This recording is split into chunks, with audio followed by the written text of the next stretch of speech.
Hello friends, how are you? Breaking news today. It would encourage digitally savvy entrepreneurs.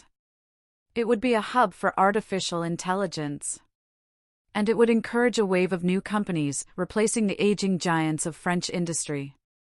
When Emmanuel Macron became president, turning the country into a startup nation was central to his mission to modernize the economy. In fairness, he had some success. And yet, with one of the world's most punishing wealth taxes passed by the National Assembly last week, it is about to be killed stone dead.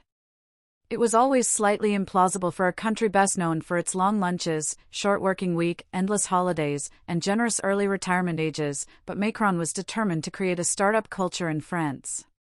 Co-working spaces were built, the government offered plenty of finance, and there were even tax breaks on offer.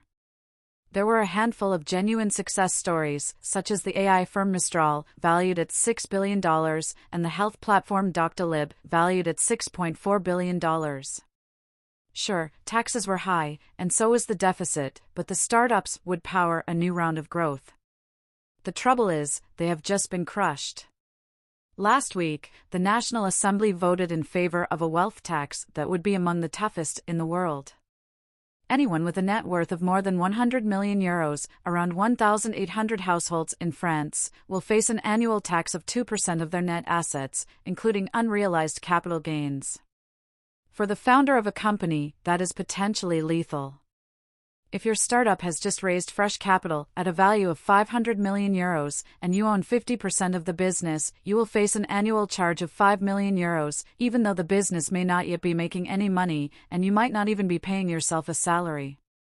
The wealth tax will be tough on the old, established family fortunes, but for the venture capital model of raising financing at successively higher valuations, it will be fatal. It simply won't work. They will have to go elsewhere. Of course, even though the Assembly has voted in favor of the new tax, it may not pass through the Senate, and it may even be struck down by the courts. We will see. But even the milder version proposed by the government is hardly much better.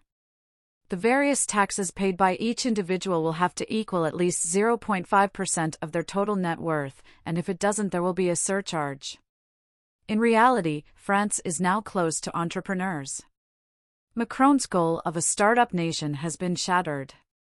The traditional giants of the French economy will stagger on, but it is hard to see how any new companies will ever emerge to replace them.